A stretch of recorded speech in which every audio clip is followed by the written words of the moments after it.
Hello guys, welcome to Throne Academy. நம்ம இன்னைக்கு இந்த லைவ் டெஸ்ட்ல என்ன பார்க்க போறோம் பார்த்தீங்கன்னா, ஜியோகிராஃபி லெசன் நம்பர் 4ல இந்தியாவுடைய வளங்கள், தொழிலகங்கள். எந்த லெசன் பார்த்தோன்னே நீங்க தெரிஞ்சுக்கலாம். நம்ம கிட்ட வளம் இருக்கு, அந்த வளத்தை வச்சு என்ன பண்ணிருக்காங்க, தொழிற்சாலைகள் ஸ்டார்ட் பண்ணிருக்காங்க. அதுதான் நம்ம முழுக்க முழுக்க படிக்க போறோம். எந்தெந்த வளங்கள் எப்படி இருக்கு, அந்த வளங்களை எப்படி பயன்படுத்திருக்காங்க, தொழிற்சாலைகள் எப்போ ஆரம்பிக்கப்பட்டது. அப்போ இந்த இடத்துல நம்ம தெரிஞ்சுக்க வேண்டியது பார்த்தீங்கன்னா, வளங்கள் என்னன்னு தெரிஞ்சுக்க போறோம். எக்கச்சக்கமான டேட்டாஸ் படிச்சிருக்கணும். ஓகேங்களா? ஜஸ்ட் நீங்க, நான் திருப்பி சொல்றேன், உங்களுடைய எந்தெல்லாம் நான் மார்க் ஸ்கோர் நீ சொன்னா அதெல்லாம் மிஸ் பண்ணாம நீங்க அட்டன் பண்ணிட்டே வாங்க. கேள்வியை பொறுமையா பாருங்க, ஆன்சர் பண்ணுங்க. கடைசியா உங்களுடைய மார்க் என்னன்றதை கமெண்ட் செக்ஷன்ல கமெண்ட் பண்ணுங்க. அதுவே போதுமானது. உங்களுடைய செல்ஃப் அனலைஸ்க்காக இது ரொம்ப ஹெல்ப்ஃபுல்லா இருக்கும். ஓகேங்களா? கேள்வி எண் ஃபர்ஸ்ட் போயிடலாமா? கேள்வி எண் 1. ஒரு குறிப்பிட்ட வேதியியல் மற்றும் இயற்பியல் பண்புகளை கொண்ட உயிருள்ள மற்றும் உயிரற்ற இயற்கை மூலங்கள் எவ்வாறு அழைக்கப்படுகின்றன?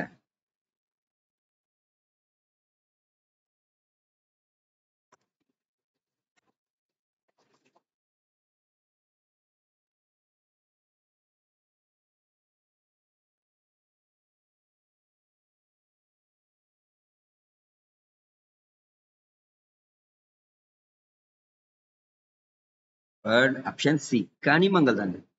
ஓகேங்களா? வேதியியல் மற்றும் இயற்பியல் கொண்ட உயிருள்ள உயிரற்ற இயற்கை மூலங்கள் எப்படின்னு நம்ம சொல்றோம், கனிமங்கள்னு சொல்றாங்க. ஓகேங்களா? அடுத்தது கொஸ்டின் நம்பர் 2. இந்திய நிலவியல் கள ஆய்வு நிறுவனத்தின் தலைமையிடம் எங்கு அமைந்துள்ளது? பாருங்க, இந்த மாதிரி தலைமையிடம் கேட்கறதுக்கும் வாய்ப்பு இருக்கு.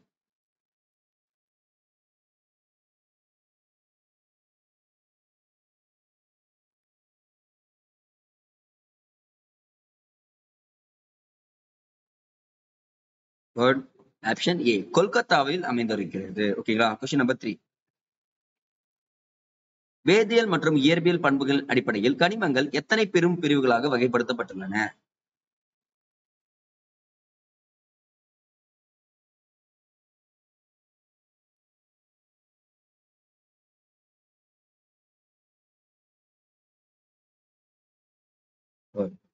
இரண்டு வகை தாங்க. ஓகேங்களா? உலோக கனிமங்கள், அலோக கனிமங்கள். இந்த மாதிரி ஈஸியான கேள்வியும் வைப்பேன், ஆனா திருப்பி பார்த்தா டஃபா வச்சிருவேன். பாருங்க, தீ பாறைகள் மற்றும் உருமாறிய பாறைகளின் கலவையாக காணப்படும் தாது எது? யோசிச்சா போட்டுடலாம் ஆன்சர்.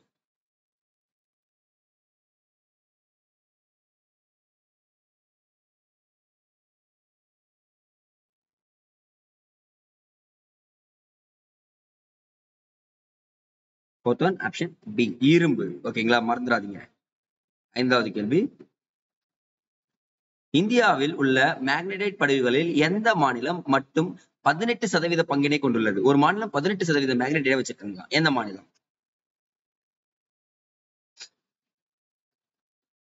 பாக்கலாம். கமான். சூப்பருங்க.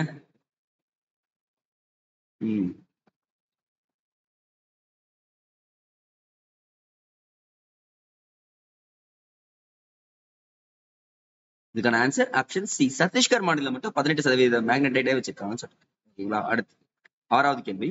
நம் நாட்டில் மொத்த இரும்பு தாது உற்பத்தியில் முதன்மை உற்பத்தியாளராக திகழும் மாநிலம் எது?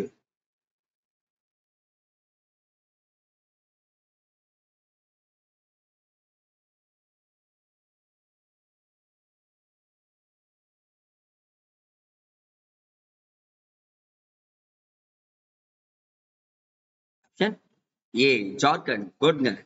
இரும்பு தாது உற்பத்தியில் முதலிடம் இருக்கிறது ஜார்க்கண்ட். ஞாபகம் வச்சுக்கோங்க. ஃபார் எக்ஸாம்பிள் நம்ம ஞாபகம் வச்சுக்கலாம், தோனி அவர்கள் ஜார்க்கண்ட் ஊர்ல பிறந்தாரு. ஓகேங்களா? இரும்பு அப்படின்னு ஞாபகம் வச்சுங்க, ஈஸியா ஞாபகம் வச்சு. கிரிக்கெட் ரசிகர்களுக்கு மட்டும் பொருந்தும், எல்லாரும் அப்படியே கொஞ்சம் கூடாது. சரியா? நெக்ஸ்ட் 7th ஒன் பாருங்க.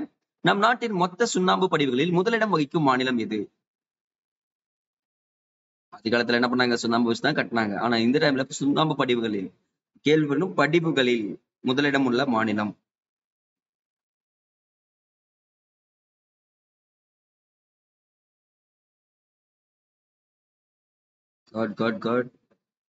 ஆப்ஷன் ஏ, கர்நாடகாவில் தாங்க அதிகமா இருக்கு. ஓகேங்களா? அடுத்தது, கால்சியம் சல்பேட்டின் நீர்ம கனிமம் எது? கால்சியம் சல்பேட்டுடைய நீர்ம கனிமமா ஒண்ணு இருக்கு, அது எதுன்னு கேட்டிருக்கோம். 8th one. கெமிஸ்ட்ரி படிச்சிருந்தா இதெல்லாம் தப்பே பண்ணிருக்க கூடாதுங்க, ஏன்னா இந்த கேள்வி எல்லாம் வந்து கெமிஸ்ட்ரியில ரொம்ப ரொம்ப இம்பார்ட்டன்ட். குட். ஆப்ஷன் ஏ, ஜிப்சம் தான். ஓகேங்களா? கால்சியம் சல்பேட்டின் நீர்ம கனிமம் வந்து ஜிப்சம். ஓகேங்களா? நெக்ஸ்ட் 9வது கேள்வி. சிமெண்ட், உரங்கள், சுவர்பட்டிகள், ஸ்பாரிஸ் சாந்து போன்றவற்றின் உற்பத்திக்கு மூலப்பொருளாக பயன்படுவது எதுன்னு கேட்டிருக்கேன். தயாரிக்க பயன்படும் மூலப்பொருள் கேட்டிருக்கேங்க.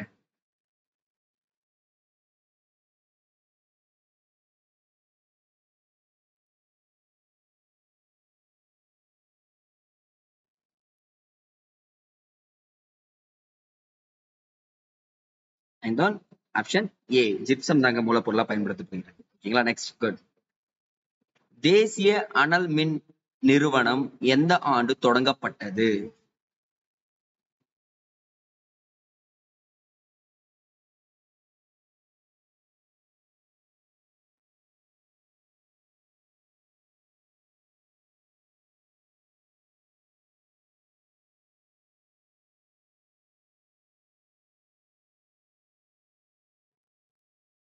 ஆப்ஷன் ஏ 1975ஆம் ஆண்டு. சரிங்களா, 11வது கேள்வி பார்க்கலாம். இது பிசிக்ஸ் படிச்சிருக்கணும். மின்னழுத்திகள் எந்த செயல்பாட்டின் மூலம் சூரிய ஒளியை மின்சாரமாக மாற்றுகிறது? பிசிக்ஸ் தான் படிச்சிருக்கணும் கிடையாது, கெமிஸ்ட்ரியும் படிச்சிருந்தா இதை ஆன்சர் பண்ணலாம். கெமிஸ்ட்ரி தான் படிச்சிருக்கணும் கிடையாது, மேக்ஸ் படிச்சிருந்தாலும் ஆன்சர் பண்ணலாம். அப்படின்னா டிஎன்பிசி படிக்கிறவங்க எல்லாருமே இதுக்கு ஆன்சர் பண்ணலாம்னு அர்த்தம். பார்க்கலாம். 11வது கேள்வி, கமான். மின்னழுத்திகள் எந்த செயல்பாட்டின் மூலம் சூரிய ஒளியை மின்சாரமாக மாற்றுகின்றது? குட், ஒளிமின் விளைவுங்க. Option B. ஓகேங்களா, இது ஒரு ஸ்டாட்டிக் கொஸ்டின் இருந்து. ஓகே, நெக்ஸ்ட் 12வது கேள்வி. இந்திய சூரிய சக்தி நிறுவனத்தின் தலைமையிடம் எங்கு அமைந்துள்ளது?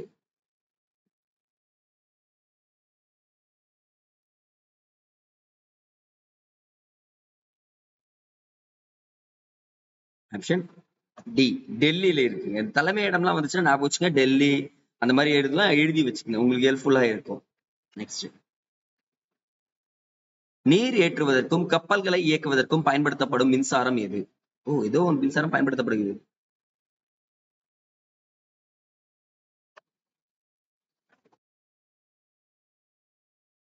இதெல்லாம் ஜெனரலிஸ்டிக் கொஸ்டின். நான் சொன்னா இல்லையா, ஒரு சப்ஜெக்ட்ல ஸ்டாட்டிக் இருக்கும், ஃபேக்சுவல் இருக்கும், ஜெனரலா ஆன்சர் பண்ற மாதிரி இருக்கும். இந்த கொஸ்டின்லாம் ஜெனரலா ஆன்சர் பண்ணி தப்பு பண்ணவே கூடாது.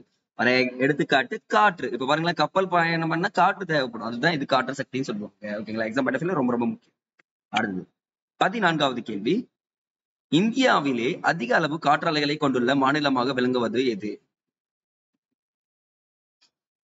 காற்றுள்ள போதே துற்றிக்கோள் என்று பாடியவர்கள் எல்லாம் நம்ம இருப்பாங்க. க்ளூவும் கொடுத்துட்டுனா காட் காட் காட். என்னங்க எக்கச்சக்கமான பேர் 14வது கேள்விக்கு மட்டும் பட்டு பட்டு ஆன்சர் பண்றீங்க சார். ஈஸியான கேள்வி சார், இப்படியும் கேட்பாங்க சார். அப்ப ஆப்ஷன் சி, தமிழ்நாட்டுல தான் அதிக அதிக அதிக அளவு காற்றாலைகள் கொண்டுள்ளது அப்படின்றாங்க. அடுத்தது 15வது கேள்வி. இந்தியா உலக அளவில் அதிக காற்றாலை திறன் கொண்ட நாடுகளில் எத்தனாவது இடத்தில் உள்ளது? தெளிவா படிச்சுக்கங்க. இந்தியா உலக அளவில் அதிக காற்றாலை திறன் கொண்ட நாடுகளில் எத்தனாவது இடத்தில் உள்ளது?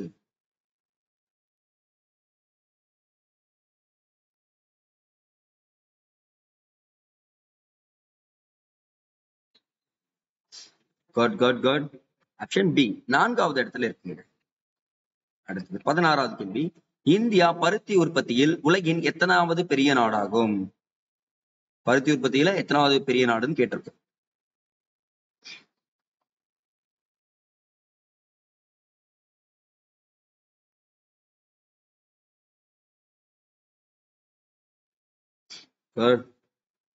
மூன்றாவது பெரிய நாடு இந்தியா பருத்தி உற்பத்தியில, தெரிஞ்சுக்கோங்க.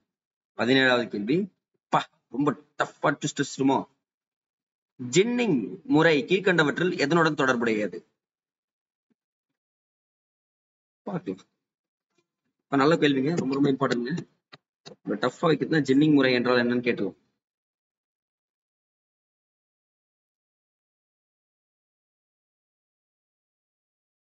ஆப்ஷன் ஏ, பருத்தி உற்பத்திங்க. பருத்தி உற்பத்திக்கு உற்பத்தி அதிகமா பண்றதுதான் இந்த ஜின்னிங் முறைன்னு சொல்லுவாங்க. எக்ஸாம் பாயிண்ட் தெரிஞ்சு வச்சு. சரிங்களா, நெக்ஸ்ட் 18வது கேள்வி. தமிழ்நாட்டில் உள்ள மொத்த நெசவாலைகளின் எண்ணிக்கை எவ்வளவு? இது ஒரு ஃபேக்சுவல். ஓகேங்களா, இப்ப தமிழ்நாட்டுல எவ்வளவு இருக்குன்னு சொல்லிட்டு கேட்டு, இதுல ஆப்ஷன் ஏ தான் ரைட்டு. 200 வந்து பாத்தீங்கன்னா கோயம்புத்தூர்ல இருக்கு. ஓகேங்களா? இப்ப நம்ம ஏ மட்டும் ஞாபகம் வச்சுக்கலாம். சரிங்களா? நெக்ஸ்ட் 19வது கேள்வி. குறைவான விலையில் கிடைக்கக்கூடிய இழைநார் எது? குறைவான விலையில் கிடைக்குதா?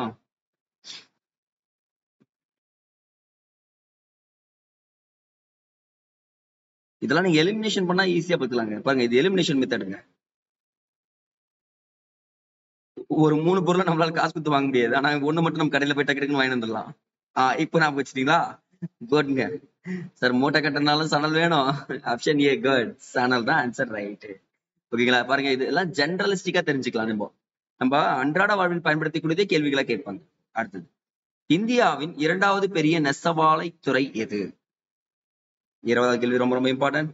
2வது பெரிய நெசவாலை எதுன்னு சொல்லிட்டு கேட்டிருக்கேன்.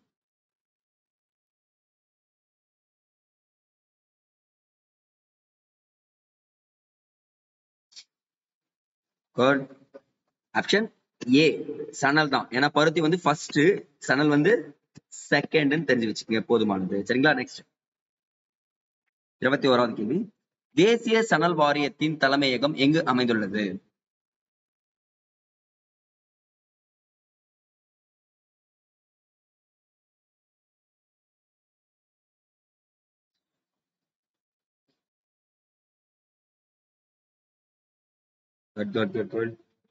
ஆப்ஷன் பி கொல்கத்தாவில் இருக்குங்க. ஓகேங்களா? அப்ப கொல்கத்தாவில் தான் தேசிய சணல் வாரியம் இருக்கிறது என்பதை ஞாபகம் வச்சுக்கோங்க. அடுத்தது 22வது கேள்வி. சணல் உற்பத்தியில் இந்தியாவுக்கு அடுத்து காணப்படும் நாடு? இந்தியாவுக்கு அடுத்துதான் ஒரு நாடு இருக்கான் சணல் உற்பத்தியில, அப்ப இந்தியா தான் ஃபர்ஸ்ட் அப்படி ஞாபகம் வச்சுங்களேன். 2வது யாரு?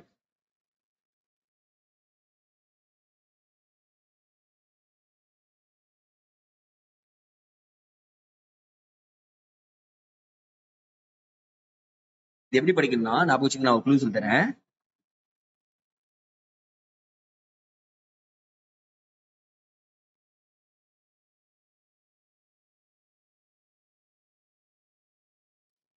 இதுக்கு வந்து answer option C.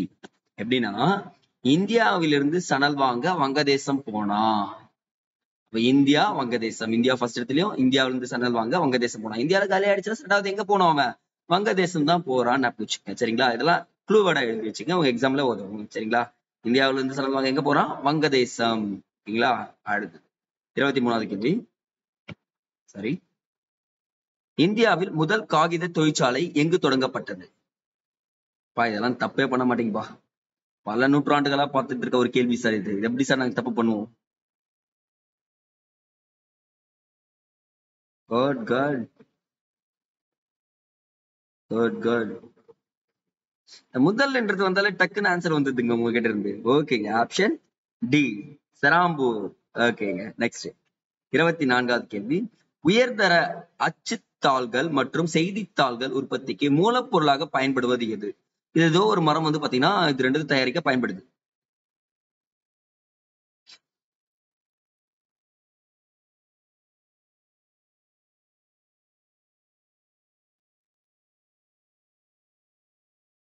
Good good good.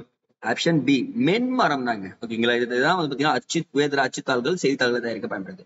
25வது கேள்வி. இந்தியாவிலேயே காகித உற்பத்தி செய்யும் முதன்மை முக்கிய மாநிலம் இது? ஓகேங்களா? காகித உற்பத்தியில் முக்கிய மாநிலம் எதுன்னு கேட்டிருக்கு.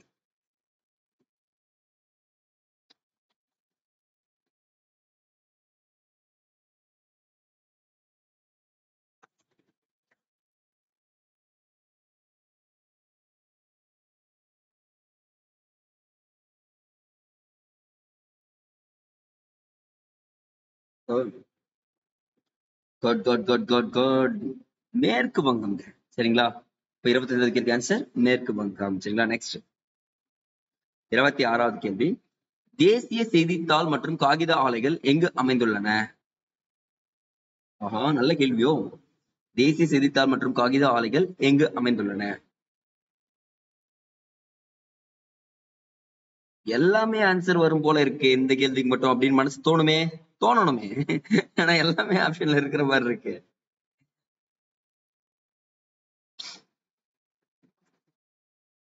ஒரு க்ளூ தட்டா உங்களுக்காக? நம்மளுடைய கொஷின்ல சென்டர்ல ஒரு லோகோ இருக்கும். என்ன லோகோ? துரோண அகாடமி லோகோன்னு இருக்கா? அதே மாதிரி நம்ம இந்தியால சென்ட்ரல்ல இருக்கும். அதுதான் மத்திய பிரதேசம். ஓகேங்களா? அப்ப காகிதம்னா சென்ட்ரல் துரோண அகாடமி இருக்குன்னா இந்தியாவோட சென்ட்ரல் பிளேஸ்ல மத்திய பிரதேசம் இருக்கு. அப்ப காகித ஆலைகளுக்கு ஃபர்ஸ்ட் இடத்துல இருக்கு யாரு? மத்திய பிரதேசம். ஓகேங்களா? இப்படி நான் வச்சுங்க, மறக்க மாட்டீங்க. சரிங்களா? நெக்ஸ்ட் 27வது கேள்வி.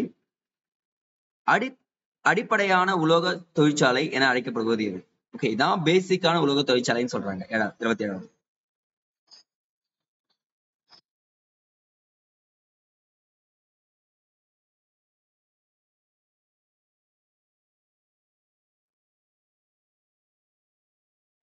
Good good good good. Option C, இரும்பு மற்றும் எஃகு தொழிற்சாலை தான் இதை சொல்றாங்க. ஓகேங்களா? எக்ஸாம் பண்றது தெரிஞ்சுக்க. அடுத்து பா, ரொம்ப ஈஸியான கேள்வி, ஆனா டஃப்பான கேள்வி கூட. முதல் நவீன தொழிற்சாலை, அது மீன் டாடா இரும்பு எஃகு தொழிற்சாலை எந்த ஆண்டு தொடங்கப்பட்டது? ஓகேங்களா? டாடா இரும்பு எஃகு தொழிற்சாலை இங்கு தொடங்கப்பட்டது, நவீனமானது.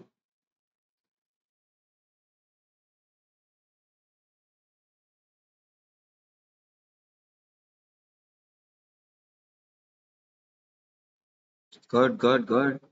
ஆப்ஷன் சி, 1907ஆம் ஆண்டு போடப்பட்டது. ஓகேங்களா? தொடங்கப்பட்டது. அடுத்தது, இந்தியாவில் முதல் வாகன தொழிலகம் எந்த ஆண்டு மும்பையில் தொடங்கப்பட்டது? இந்தியாவில் முதல் வாகன தொழிலகம் எந்த ஆண்டு தொடங்கப்பட்டது? இதுக்கான க்ளூ நான் உங்களுக்கு சொல்லி தரேன். க்ளூ இல்ல, ஒரு ஷார்ட்.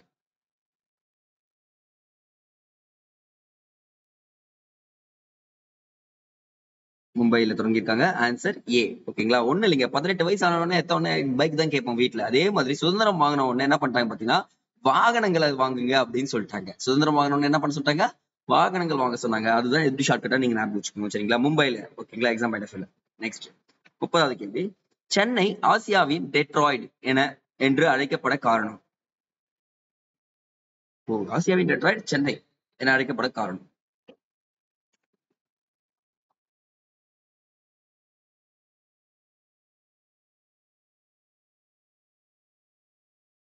எல்லாமே இருக்கிற மாதிரி இருக்கா?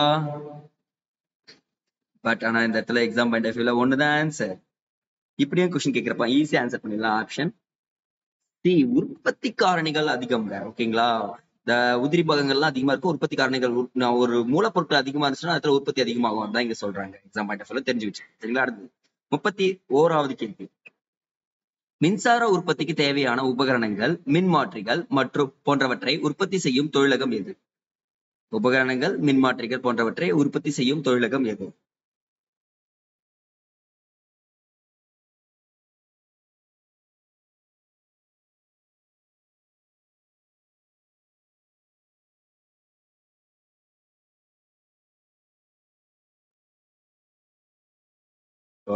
கனரக மின்னியல் இந்த தொழிலகம் தான் வந்து பாத்தீங்கன்னா எல்லாமே ஒரு உபகரணங்களை தயாரிக்கிறாங்க. ஓகேங்களா?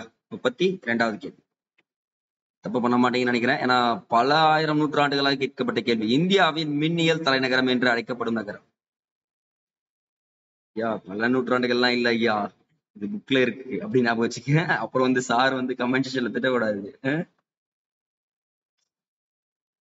இந்தியாவின் மின்னியல் தலைநகரம் ஆப்ஷன் பி, பெங்களூரு. இது எல்லாருக்குமே ஆன்சர் தெரியும், ஜஸ்ட் ஓகே தெரிஞ்சுக்கங்க. அடுத்தது, இந்தியா மாங்கனீசு தாது நிறுவனத்தின் தலைமை இடம் எங்கு அமைந்துள்ளது?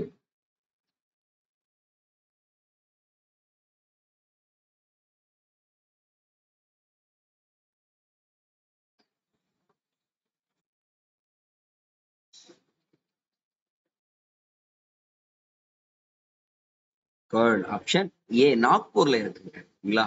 34வது கேள்வி. வரலாற்றுக்கு முந்தைய காலத்திலேயே மனிதர்களால் கண்டுபிடிக்கப்பட்ட முதல் உலோகம் எது? வா, இதெல்லாம் நீங்க தப்பு பண்ண மாட்டீங்கன்ற நம்பிக்கையில இருக்கேன். Good good. ஆப்ஷன் பி, தாமிரம். ஓகேங்களா? 35வது கேள்வி. தாமிர படிவு அதிகமாக உள்ள மாநிலம் எது? இங்கதான் தாமிர படிவு அதிகமா இருக்குன்னு சொல்லிட்டு சொல்றாங்க.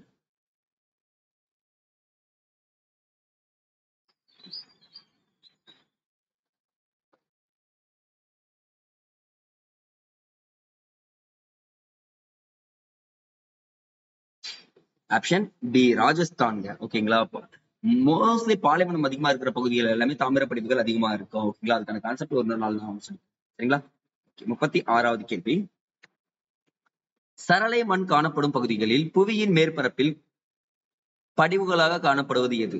சரளை மண் இருக்கிற இடத்துல இந்த படிவுகள் காணப்படும் சொல்லிட்டு சொல்றாங்க. என்னது?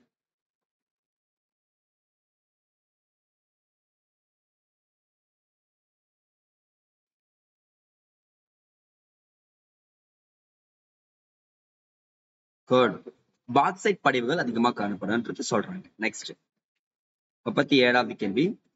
தேசிய அலுமினிய நிறுவனத்தின் மையங்கள் எந்த மாநிலத்தில் உள்ளது?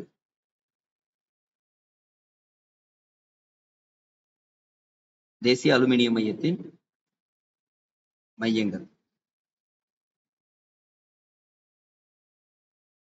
குட். அலுமினியம் உடைஞ்சு போயிடும் அப்படின்னு ஞாபகம் என்ன சொல்லிடலாம்? குட். ஒடிசா. ஓகேங்களா? அலுமினியம் உடைஞ்சு போயிடும் ஞாபகம் வச்சுங்க. நெக்ஸ்ட் நிறைய ஷார்ட்கட் சொல்லி தரும் பொழுது எழுதிக்க யூஸ்ஃபுல்லா இருக்கும். அதிக மைக்கா படிவுகளை கொண்ட மாநிலம்.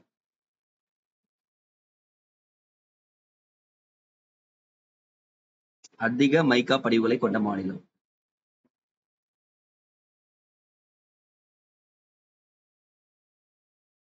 குட். ஆப்ஷன் ஏ ஆந்திரா. ஓகேங்களா? இதெல்லாம் ஞாபகம் மறக்கவே கூடாது. சரிங்களா? அடுத்தது 39வது கேள்வி. இந்திய நிலக்கரி நிறுவனத்தின் தலைமையிடம் எங்கு அமைந்துள்ளது?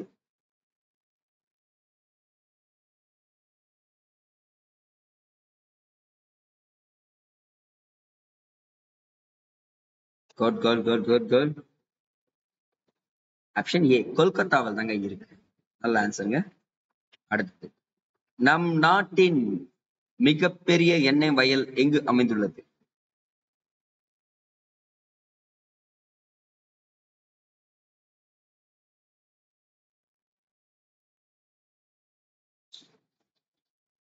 Good good. Option A Mumbai ஹைவயல் தான் வந்து பாத்தீங்கன்னா மிகப்பெரிய எண்ணெய் வயலா இருக்கு. நல்லதுங்க. 41வது கேள்வி. இந்திய இயற்கை எரிவாயு நிறுவனத்தின் தலைமையகம் எங்கு அமைந்துள்ளது?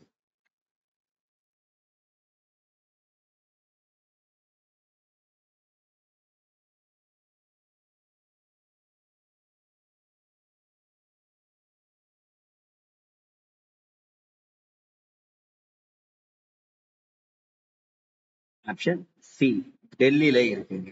ஓகேங்களா? அடுத்தது 42வது கேள்வி. இந்தியாவில் முதல் அணுமின் நிலையம் எங்கு நிறுவப்பட்டது? தப்பே பண்ண மாட்டீங்க.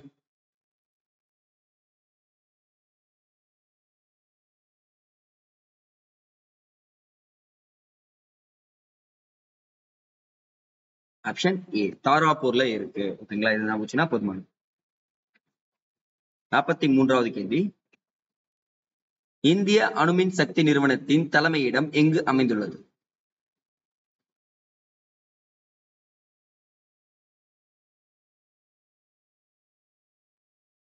தலைமையிடம்லாம் கொஞ்சம் எழுதி வச்சுக்கோங்க. உங்களுக்கு எக்ஸாம் பாயிண்ட் ஆஃப் வியூல ரொம்ப ரொம்ப ஹெல்ப்ஃபுல்லா இருக்கும். ஓகேங்களா?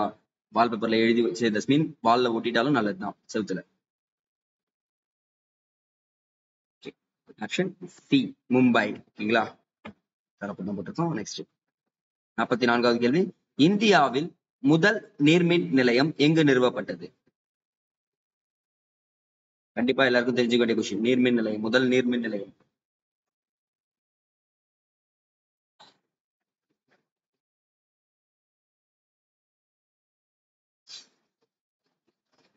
ஆப்ஷன் டி டார்ஜிலிங்ல நிறுவப்பட்டிருக்கு. ஓகேங்களா?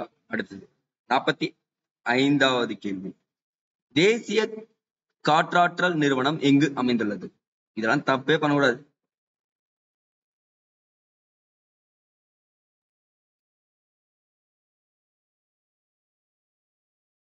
குட். Option A. சரி ஆப்ஷன் ஏ கிடையாது. Option B. ஓகேங்களா? சென்னை. ஓகேங்களா? இந்த காற்றாலை அதிகமா இருக்கிறது தமிழ்நாடு, அதனால சென்னையில தான் நிறுவியிருக்காங்க. ஓகேங்களா? எக்ஸாம் ஐட்டம் தெரிஞ்சுங்க. அடுத்தது 46வது கேள்வி. போத சக்தி உற்பத்திக்கு மிக உகந்த இடமாக உள்ளது எது? நல்ல கேள்வி.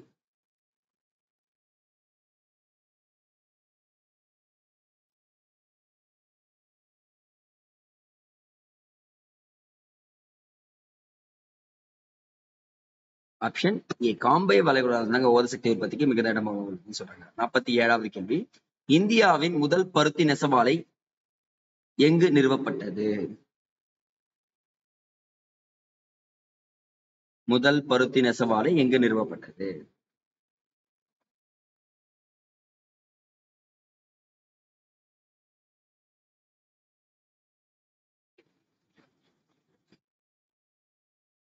ஆப்ஷன் ஏ பருத்தினா கொல்கத்தா. ஓகேங்களா, கொள்முதல் பண்றாங்க, பருத்தியை கொள்முதல் பண்றதால கொல்கத்தா. ஓகேங்களா, இப்ப நான் புரிச்சுக்கலாமா? முதல் நெசவாலை எங்க நிறுவப்பட்டதுன்னா கொல்கத்தால தான் நிறைவேற்றாங்க. அடுத்தது ரொம்ப ரொம்ப இம்பார்ட்டன்ட், மத்திய பட்டு ஆராய்ச்சி தொழில்நுட்ப நிறுவனம் எங்கு அமைந்துள்ளது?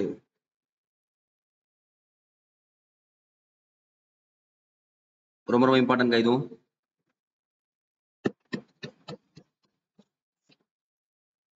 Option D Bengaluru. ஓகேங்களா, 49வது கேள்வி, இந்தியாவில் கைத்தறி வளர்ச்சி ஆணையர் அலுவலகம் எங்கு அமைந்துள்ளது?